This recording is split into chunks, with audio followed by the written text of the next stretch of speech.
எங்களோட செரி பிளாசம் ட்ரிப்பில் நாங்கள் அங்கெல்லாம் சுற்றி பார்த்து ஒரு வழியாக சாப்பிட்டு சரி கிளம்பலாம் போதும் அப்படின்னு வந்தாச்சு. இங்கே இன்னொரு சைடு இருக்குது. அந்த சைடில் பார்த்தா ஃபுல்லாக இந்த மாதிரி சாப்பாடு இது போட்டிருக்காங்க. ஆக்சுவலி நான் லாஸ்ட்லேருந்து வரேன்.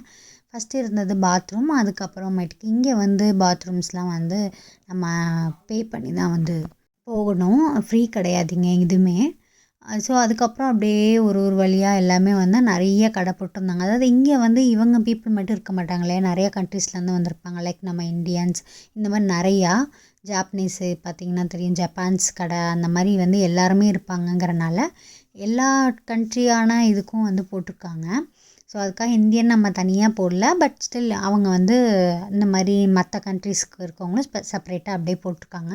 சாப்பிட்றவங்க சாப்பிட்லாம். பட் அவங்களுக்கும் வந்து அது அப்படியே யூஸ்ஃபுல்லாக இருக்கும்னு சொல்லி இந்த மாதிரி அங்கங்கே கடையெல்லாம் நிறைய கடை போட்டிருந்தாங்க. பட் நாங்கள் எதுவுமே ட்ரை பண்ணல. ஏன்னா நாங்கள் வந்து நம்ம யூஸ்வலாக நம்ம ஊரில் எப்படி பண்ணுவோம், எல்லாத்தையும் பொட்டணம் கட்டி எல்லாம் புளி சாதமோ என்னமோ எடுத்துகிட்டு போயிடுவோம் இல்லையா, அந்த மாதிரி நாங்கள் வந்து சப்பாத்தியும் சட்னியும் எடுத்துகிட்டு போயாச்சு.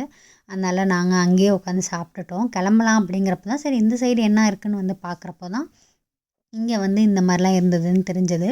ஸோ அதை தான் அப்படியே எடுத்துகிட்ருக்கேன் உங்களுக்கு. இங்கே அப்படியே குழந்தைங்களாம் பாருங்கள், க்யூட்டாக எல்லாம் அப்படியே அது பாட்டுக்கே நம்ம ஊரில் விளாட்ற மாதிரி மண்ணெல்லாம் விளாண்டுட்ருக்கு. எல்லாருமே அப்படியே அழகாக உட்காந்து சாப்பிட்டுட்ருக்காங்க. நிறைய கடை இருந்தது. ஜூஸ் கடை, சாப்பாடு கடை, ஸ்நாக்ஸ் கடை, அந்த மாதிரி வந்து நிறையா இருந்தது. நிறைய பேர் க்யூலேயும் நின்றுட்டுருந்தாங்க. அவ்வளோ ஒரு ஃபேமஸானதாக எனக்கு தெரியல. பட் நாங்கள் எதுவுமே ட்ரை பண்ணல. இங்கே பாருங்கள், டாகெல்லாம் கூட்டிகிட்டு வந்து நிறைய பேர் டாகை கூட்டிகிட்டு வந்தாங்க. அதுவும் எல்லா டாகும் க்யூட்டாக அழகழகாக இருந்தது. அப்படியே நாங்கள் எல்லாம் ஒன்று ஒன்றா வந்து அப்படியே பார்த்துட்டு திரும்ப அந்த தெரியுது பார்த்திங்களா, அந்த சைடு தான் நாங்கள் போகணும். இந்த சைடு அப்படியே ஃபுல்லாக சுற்றி பார்த்துட்டு வந்த வழியிலேயே நம்ம போகலாம் அப்படின்னு சொல்லி நாங்கள் அப்படியே திரும்ப போயாச்சு. நெக்ஸ்ட் வீடியோவில் பார்க்கலாம். டாட்டா பாய்.